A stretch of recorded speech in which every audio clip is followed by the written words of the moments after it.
TJ with Tech Made Easy. Welcome to the channel. And my channel is dedicated to making things affordable, practical, and easy. And today we're going to be taking a look at 15 different CPUs on the X79 platform. These are Xeon CPUs, the E5-2600 V1, V2, and the 1600 V1, V2. The reason why I'm making this is because, especially on the Chinese motherboards, they have X79 motherboards they combo with the Xeons. And there's been tests done with Xeons, but I wanted to do an extensive test because not all the Xeons in this category are good for gaming. But in this category of Xeons, there's over 50 CPUs to choose from. And so I just wanted to make this to show from the low end to what I consider the high end, affordable high end, because some of these CPUs still in this X79 are still what I would call too expensive for the used market. But most of them have come down dramatically, and it makes it very affordable for budget gaming. But I think you're going to be surprised, more than just budget gaming, what you can get out of these Xeons. I was definitely surprised. I've worked with a few of these Xeons before. Our kids game on these Xeon systems, and I have one in productivity that I use. But I've never done an extensive test on this many CPUs. And anyway, let's just go ahead and jump into the benches and talk about it. I think you're going to be really surprised on this platform. All right, let's jump into the benches. Okay, so the real question is the X79 platform relevant for gaming in 2021? One of the reasons why I'm doing this is because the Chinese sell a lot of these X79 CPUs, the E5-2600 series. This one has the E5-2689. They do a combo with these. And sometimes you have to be careful which motherboards you buy here, because some motherboards perform better than others, or just have better features than others, I should say. So let's just go ahead and look at this platform. So the question is, why these Xeons in the X79 platform for gaming? And it's made of two different sets. It's made of the E5-2600, there's a version 1, version 2, and the E5-1600 version 1 and version 2. The E5-1600 are overclockable. I'm not overclocking in these benches. In fact, my motherboard doesn't overclock, so everything's stock here. But you can get professional X79 professional workstations from Dell, HP, and Lenovo for $150. That includes the RAM, CPU. So a lot of times you can just throw in a GPU and you're running, depending on what CPU it comes with. If it doesn't come with the right CPU, it's easy to upgrade that because you have more than 50 Xeons to choose from, but you have to know which Xeons are good for gaming. So then, will they run all GPUs? That's what we're going to look at today. So today we'll be looking at 15 different CPUs, and this is what I consider the most affordable ones, because there are some that maybe you might consider for gaming, but the price is just way too much. As soon as it gets over $150, even $150 is a little high in this platform for spending on a CPU. But so we're going to range from $150 to $20 with these 15 CPUs. So here we go. Right now, I'm not going to go over every single spec on this, but I'm just going to go down the line here. So we're going to be testing the 1680 V2, the 2667 V2, the 2687 W2. Won't be in the test. I did test it, but I threw it out because it gets the same performance as this 2667, and it's a $175 CPU. But we're still, so that would have been 16, but we're doing 15. So now we've got the 2690 V2, the 2643 V2, the 2697 V2, the 2680 V2, the 2690 V1, the 2689 V1, the 2670 V2, the 1550 V2, the 2650 V2, the 2670 V1, the 2677 V1, and the 1620 V2. So most of these have 8 cores, 16 multi-threads. There's a few that have 10 cores, 20 multi-threads. One that has 24 or 12 cores, 24 multi-threads, and a few that have 6 cores, 12 threads. They range anywhere from 2.5 to 4.0. 2.5 megahertz to 4.0 in single turbo, and then most of these have 25 megs of L cache on them. Some have 20, some have 15, one has 10, and one has 30. Most of these average at 130 watts, some at 115, one at 95. Okay, so the games I tested was Rainbow Six Siege. The reason why I did this, I basically have an FPS tier here.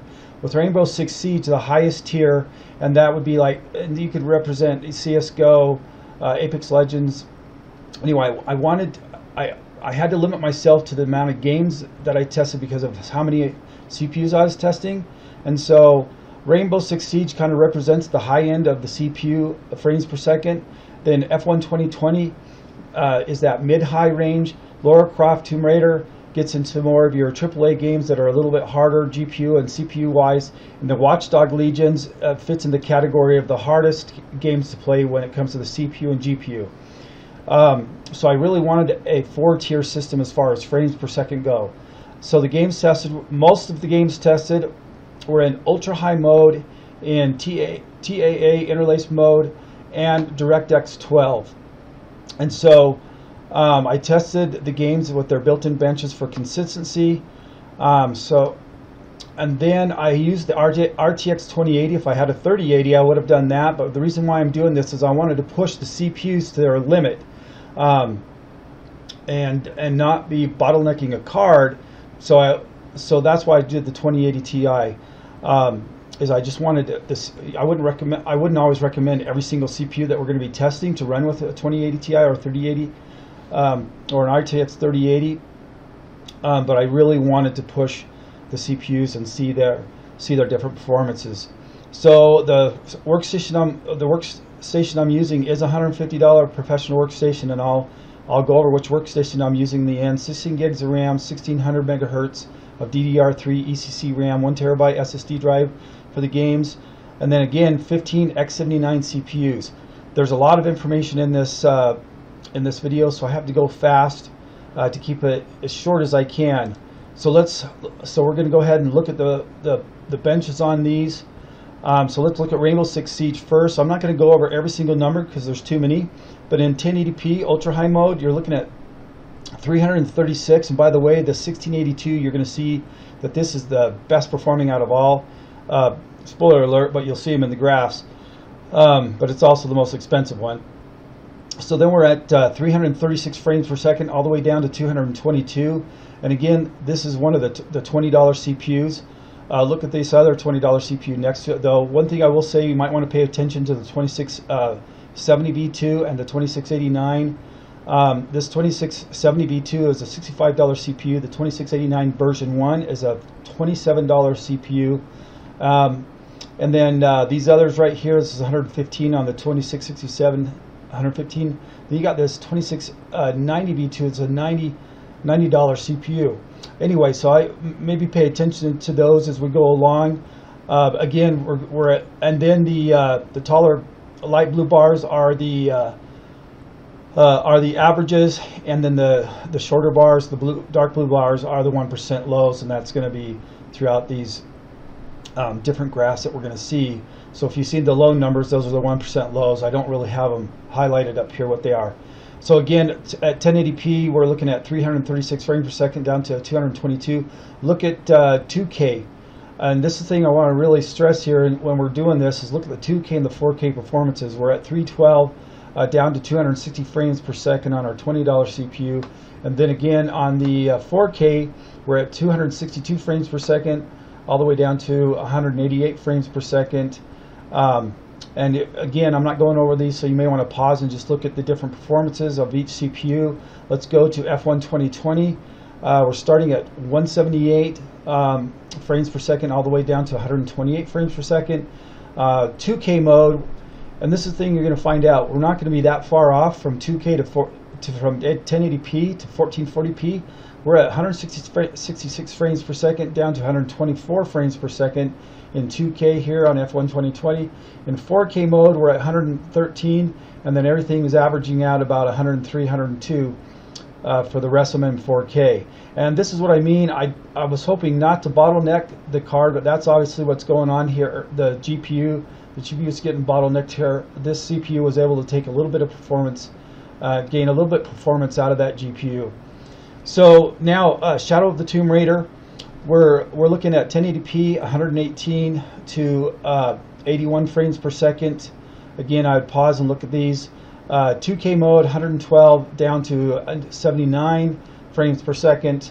And then at 4K, we're at 77 on one, and the rest averaging kind of the 70 frames per second, down to 65. One thing I do want to mention about Tomb Raider. Tomb Raider is kind of an anomaly because on your newest CPUs today, you get extremely high frame rates in 1080p. I don't know what's different. I know that there's instruction sets that the gamers are taking advantage of, but especially Shadow of the Tomb Raider is an anomaly, and I'll talk a little bit about that later. But as far as 1080p performance goes, if you were to look at the i7-8700K, we'd be sitting right around this area here. So something's happened in 2020 with the newer CPUs. They just do really well for some reason in Shadow of the Tomb Raider. The rest do well as well, but there's just a bigger discrepancy with Shadow of the Tomb Raider.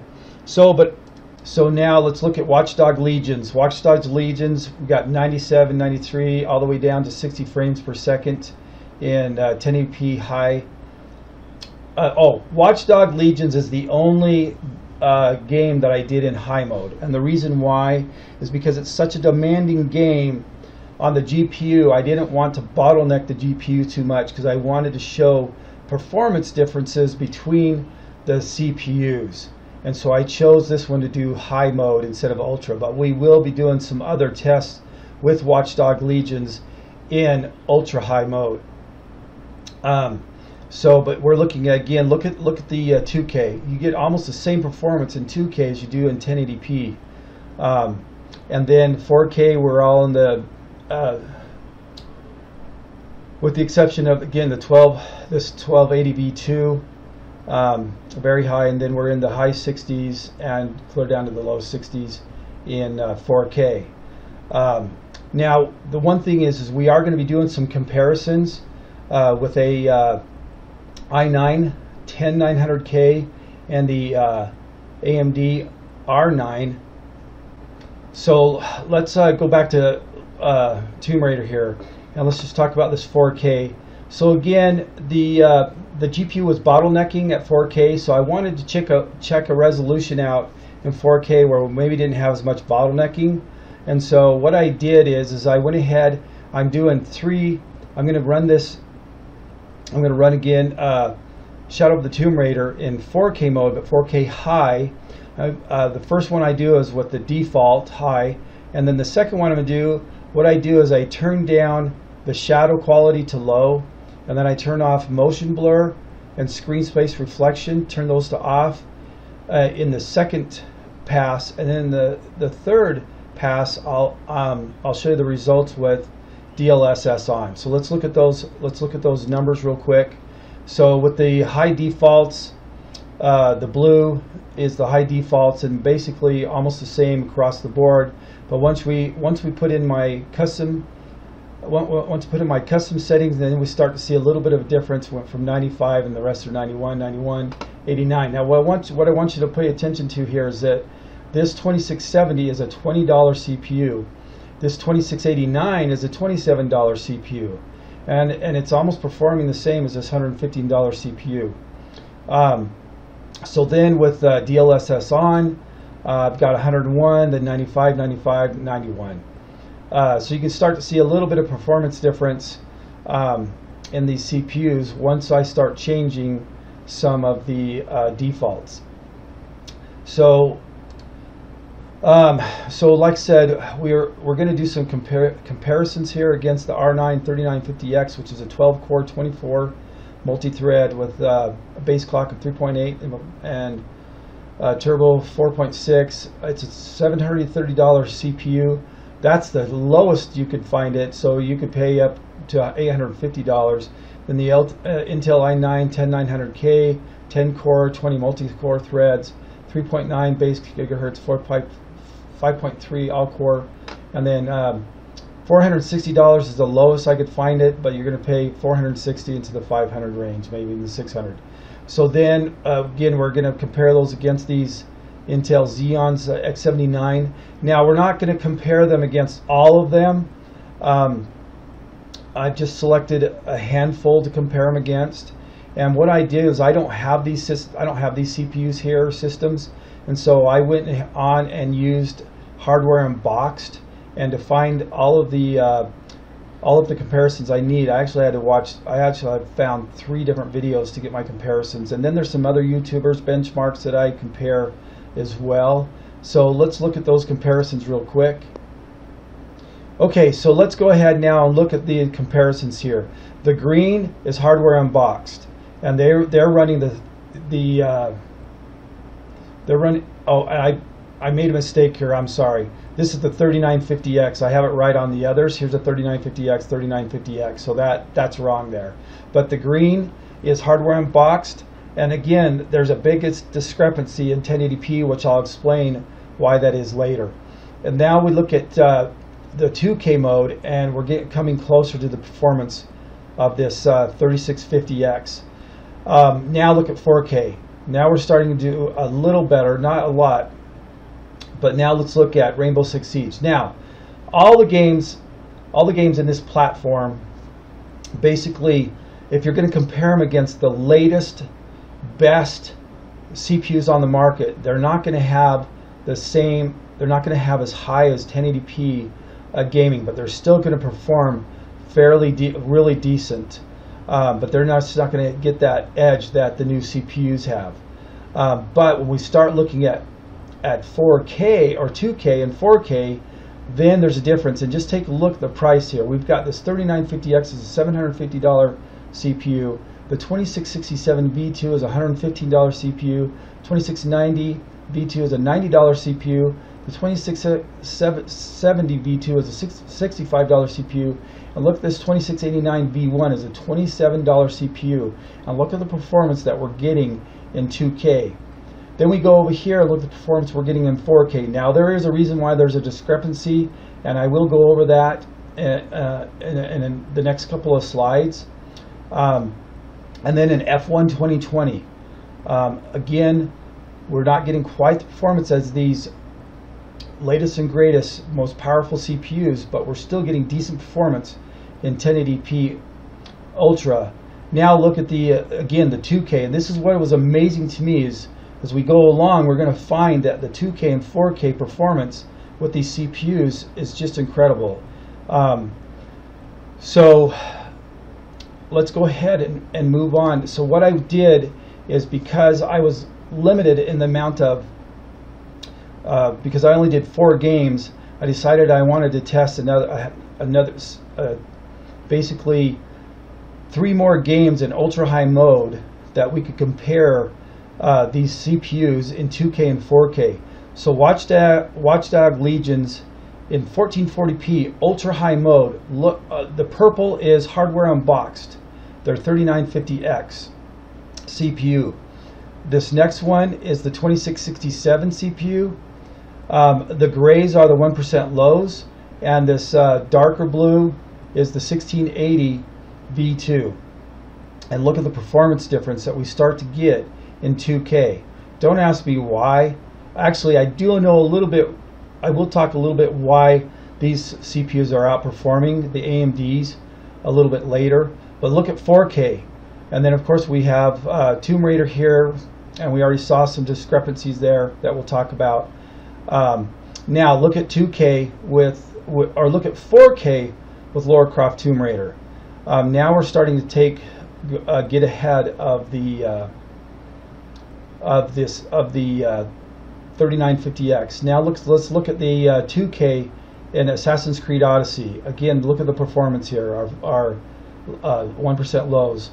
The 4K performance again, and then in Gears 5, we're keeping up. Now the 1% lows aren't as good, but you can see that these CPUs are just awesome performers in 2K and 4K modes.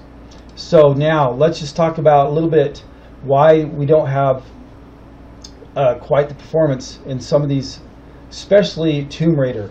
So one of the things that these CPUs are missing is they're missing this AVX2 Instruction Set, and it seems to mostly affect the 1080p performance. So your newer CPUs, including the X79 platform, have this AVX instruction set. So that's one of the reasons why Lara Croft is lacking in that 1080p. And I don't know the whole reason why, because usually when you see the 1080p on these other games, there is some discrepancy here, but not like Tomb Raider. And I noticed this 6 months ago, that I was seeing this discrepancy here, and I'm not sure if it's because of the instruction set or they're using something else in Tomb Raider to optimize it for 1080p, and that performance, it just can't take advantage of the performance in the Tomb Raider in 1080p. But the rest of them fall in line, because even if you get a brand new i5, it's not going to have the same performance of these new ones. But again, the 2K, it doesn't seem to affect the 2K and 4K performance as much as the 1080p. So now let's look at Hardware Unboxed and why there was such a discrepancy in the 4K mode. And that is whenever I do these comparisons, I always try to do apples to apples. If they're running in Ultra K mode, whatever their presets are, that's what I'm running my presets are, so that I can get an accurate comparison, especially since I don't have the equipment myself. So what we have here in Rainbow Six Siege in the right corner, you see this 205 to 135, and these other CPUs kind of fall in line. Well, what happened was I didn't realize, because I was using DirectX 12, I didn't realize they were using Vulkan Ultra, and they are also using 100% rendering scale. So I just took CPUs and reran the test with 2 CPUs, and then I ran the test with using the default Vulkan mode, which is 50% rendering scale. So again, this first bar graph here is Hardware Unboxed's numbers, and they're getting 364 in 1080p Ultra. And then this CPU here, the 2667 V2, actually is 279. Now, when it was using DirectX, it was closer to 300. And then, of course, the 1% lows are here. And then the 1280 V2, we're getting 331. So then I was curious to see what would happen if I just use Vulkan with its default settings. And so this 2667 got 308, and then the 1682 got 336. So now let's look at the 2K performance using Vulkan. What I found in 2K is I pretty much got the same performance as I did with the 12 with DirectX 12. So because here with the 2667 I got 274, but over here with DirectX 12 I got 276. So there wasn't a real performance hit going into 4K mode using Vulkan, but what I did notice is that the 1% lows were much better using Vulkan than they were using DirectX 12. So here we have 305 with the 1680 V2, and then I did the defaults, and both of them came out at 312.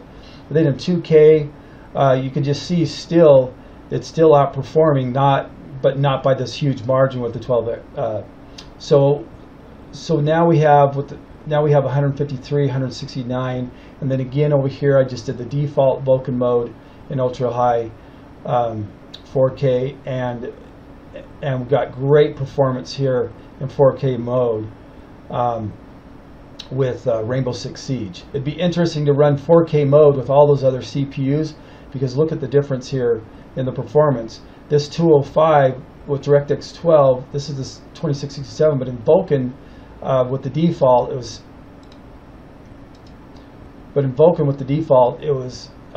238. So again, great performances in 2K and 4K mode, and decent performances in 1080p. Okay, now that we've seen the results running Vulkan, and we've seen the fact that 4K and 2K are still either keeping up or outperforming the AMD CPUs, and then we go here to these back to these games here, and we see the performance of the 2K and 4K outperforming or staying with the R9 3950X. Let me explain. I think there's a reason why there's a little bit of performance difference here, is because Hardware Unboxed decided to go with the AMD platform several months ago, and they explained there's a whole bunch of reasons why. One, I know that they wanted to run PCI 4 as well, and so but what I have noticed looking at other reviewers and with them using the i9 10900K, is I have noticed that they've gotten better performance in 2K and 4K modes. So I think the Intel CPU just does a little bit better job at handling the 2K and 4K. I could be wrong, but that's just my observation. And these Xeons, you got to realize these Xeons have technology at the time that still Intel is using in their newer CPUs. And I don't know, again, I mean, you got to realize that this 2667 CPU was a $2,000 CPU. Same with the 1680. I don't know if it's the amount of L cache, because there's 25 megs of L cache or 20 megs of L cache, depending on which CPU we're testing. But I think for some reason, the instruction set or whatever it is, I think the Intels just do a little bit better job in 2K and 4K. I could be wrong, but that's just my observation. I have a video on how to get into 2K gaming for $535. Unfortunately, because of the GPU prices have risen, that isn't possible anymore, but I was using the GTX 1070 Ti as a minimum to get into 2K gaming. And so when I did that, I went and found, because I always like to do some comparisons, and I found two different YouTubers that one was using the RX 2600, and I can't remember if it was the X or not, and the other one was using the R7 3600X, and they were using DDR4 RAM. This one was around 3200 megahertz. This was 3600 megahertz. And again, this is a $200 CPU, a $330 CPU. And in this video, I actually was using this 2650 V2 because it was a $35 CPU. I never tested the 2689 until now, and that's a $27 CPU. I would have swapped it out. But at any rate, I'm using the numbers from here. And then I ran the 2667 V2 at $115. And let's look at the scores here. So this light red is the AMD 2600. The red is the AMD 3600X. This is the 2650 and the 2667. And so look at the performance here. This $35 CPU keeps up with the AMD CPUs. Again here, and it just keeps up in 2K mode. Look at 4K mode. And so I just wanted to show the difference. My original intent was to show the difference with this $35 CPU against these $200 and $300 CPUs in 2K, or excuse me, this is 1080p and 1440p. And what they did is they tested this in 1080p medium, 1080p high, 1080p very high, 1080p ultra. And again, 1440p medium, 1444 high, 1444 very high, 1440 in ultra high modes. So very impressive on these CPUs. Again, though, this was testing the 1070 Ti.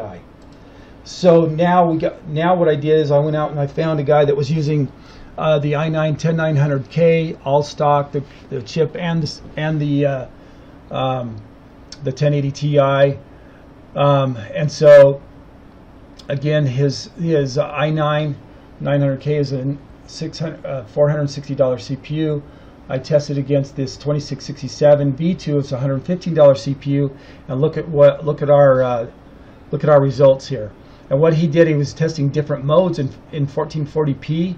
He was testing it with the defaults, and then he was testing. And again, the red is AMD, and the light colors are the 1% lows. And so here's the defaults of 1440p Ultra. Then he turned on Ray Tracing Ultra. And then he turned on Ray Tracing Ultra with DSL or DLSS quality, and look at how the CPU is keeping up. Then he did Ray Tracing Ultra DSS or DLSS balanced, and then Ray Tracing Ultra DLSS performance. And look at how the CPU keeps up with the i9 10900K in 2K gaming in ultra high mode. this was just really revealing. I just wasn't expecting the performance of these CPUs in 2K and 4K mode, and they actually compete against the latest CPUs. They may not compete in 1080p, but they compete in 2K and 4K gaming. So moving along here, so my top 5 picks on this X79 CPUs, obviously the 1680 V2 is hands down the winner. Now I got my CPU for $135. They average around $150. Sometimes on eBay, people have on their make offer, and I made him an offer of $135, and he took it. And so I'm not. So it's very possible you could get it for less than $150.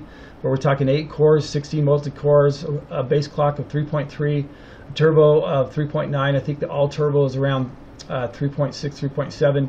Again, 25 megs of cache, 135 watts. The 2667 V2. $115 CPU, 8 cores, 16 multi-cores, 3.3 base, 4.0 single turbo, but all turbos around 3.6, 25 megs of RAM again.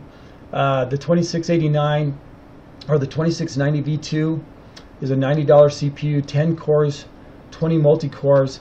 This CPU is a beast. If you and you'll see this later on. But it trades blows with this 2667, and we'll talk about that a little later. So 3.0 base, clock base, a 3.6 single turbo, and I think all turbo, I don't remember, is 3.2 or somewhere in there. 25 megs of RAM, 130 watts. I'm going to talk about these ones in purple later. The 2689 V1, obviously a $27 CPU, 8 cores, 16 multi-cores, 2.6 base clock, 3.6 single turbo, and it probably all turbo is around 3.1, 3.2, 20 megabytes of L cache, 115 watts. The 2670 V2.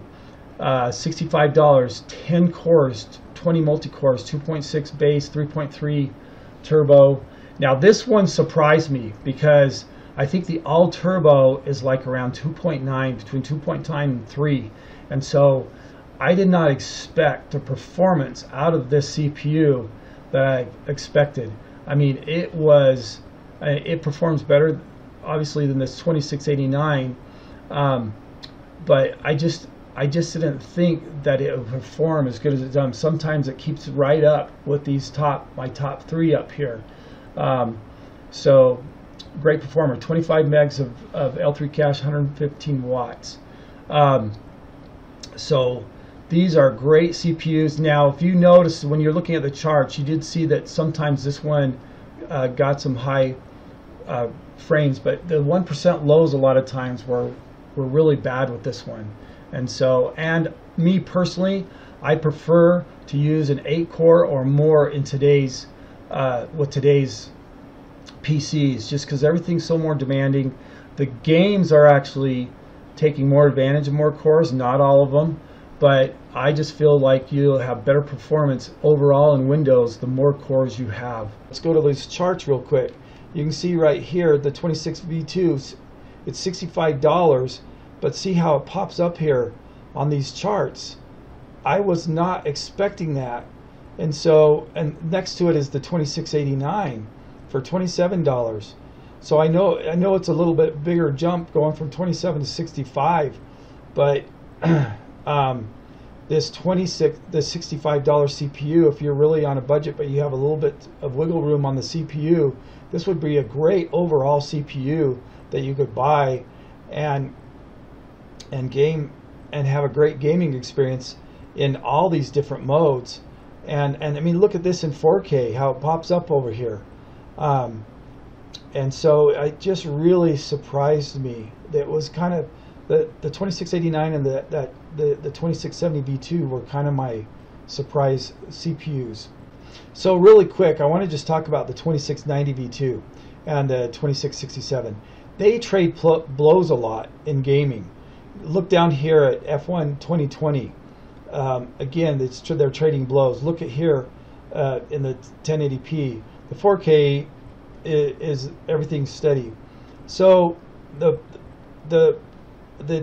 the point I'm making, and look at it here, it's usually not that far behind, or they trade blows just by a couple of frames per second. And it's only a $90 CPU. If you're doing a lot of productivity work and gaming, this is the one I'd recommend. So let's move on. Which GPU would I recommend with these CPUs? Let me, before I do that, let me just talk about the system that I tested with. It is a $150 pre-built professional workstation, and it's the HP Z420. I don't have time because of the length of this video to go into the details of this workstation, but I love this workstation. This is the one that my wife is doing her video editing on, and it's just a great system. It comes with a 600 watt power supply, but there are some things to know before you buy these systems, but I just don't have time. If you want, you could watch my one on 2K gaming, and I'll have it in a link below, and it goes over this system in more detail and the things you need to know to watch out for when you buy them. But this is just a great platform. This is just a great pre-built. There is the Dell version of this and the Lenovo version. I just like the HP. The Dell is awesome, built really well, bigger power supply, but I just like the looks of the HP over these here.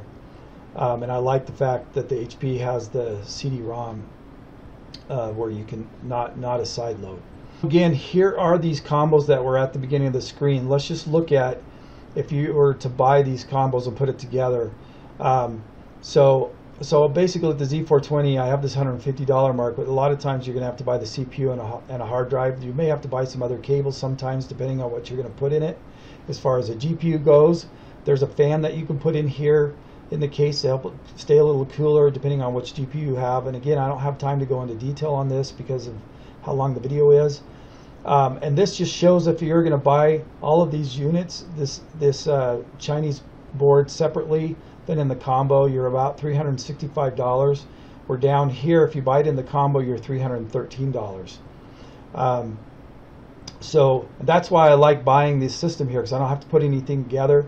The only thing that's different here is the 1600 series is overclockable, and you can overclock the 1600 series with this Chinese board. Okay, so which CPU would I put with what GPU? Before I go into that, let me just talk about these two that are grayed out. If you do decide to buy something like an HP Z420 or a Dell version or the Lenovo versions, a lot of times they come with the 1620B2. It's not a CPU I would buy, but it does come with the systems, and you can game with this as long as you're doing 1080p gaming. But as soon as you buy a card that you want to do 4K gaming, you're going to need to get into these other CPUs. But so if you have anything like a GTX 1650 or less, or an RX 580 or less, or RX 5500, then you can game with this. If you're going to get any cards that are greater than that, then you're going to want to jump up to these CPUs here. Now I just want to do a quick mention on this 2671 or 2670 version 1. It's a $20 CPU. If you're really in a tight budget and you don't even want to spend the $27, this is a great CPU. It's in the test there. All of these are the test. 8 core 16 multi-threads. This 2650 V2 for $35 is a great value as well. If you're doing a lot of production and you're a light gamer, this 2697 V2 is great. It's $120, 12 cores, 24 multi-cores. But my top ones are going to be these ones here. I probably should have put the 2670 version 1 in here and had a top 6 because it comes close to some of these here. But as far as 1080p gaming, again, it just depends on your budget. The 1080p gaming you're going to get with these CPUs is going to be pretty much the same, around an 8700K. But the 1440p gaming and the 4K gaming, you saw the results. I mean, you're going to be right up there with the best AMD R9 CPU and the best Intel's i9 CPU.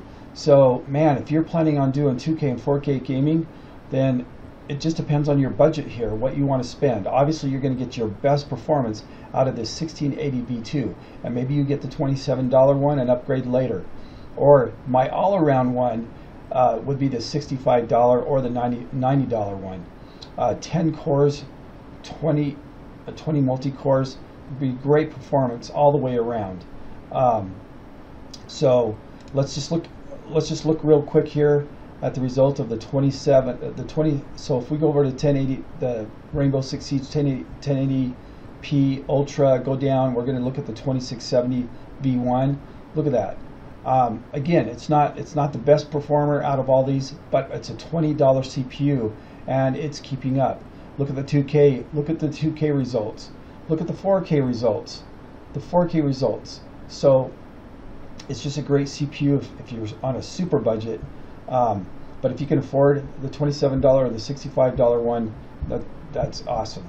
So let's just go ahead then look at the cards again. You're going to be able to use it with any of these GPUs with their counterparts. What I mean by that are the Super or the TI versions. Same thing over here. You got the RTX 2080, 3060. Now the reason why I have these in blue here is because if you're a professional gamer and you're getting these any of these GPUs in red or blue, and some of the others, if you need the highest 1080p frames per second possible because you're a professional gamer, this platform isn't for you. It's just not going to give you what the newest CPU from Intel and AMD can give you. But other than that, these are great. This is a great platform. I've got here a Cinebench score. I did the Cinebench R20, and look at this 2697. Like I said, it's not going to give you the same gaming as these top three here, but man, if you're a light gamer and you want performance, you need a lot of CPU power, this is a great card. So is the 2690. Again, look at this 2670 V2. Just if you want to pause that, look at the chart, you can. Sorry I have to go so fast, but this video is very long. So again, great, awesome here. Remember, the most important thing about a system first is your GPU, and for how expensive GPU are today, you may have to make a sacrifice on the CPU. But if you go with this platform, even the $27 CPU, you're not making a huge sacrifice in performance to get performance out of your GPU. Anyway, so it just depends on your needs and how much you can spend. Anyway, so this was a very interesting. I was blown away by the 2K and 4K results. Don't miss my upcoming video on the X79 platform. I'm going to be doing 9 to 8 cards, or 9 to 8 CPUs on that. And I hope this was helpful and interesting and kind of open your mind up to the Xeon world. This is TG with Tech Made Easy. Have a happy day and happy gaming. Now that was easy.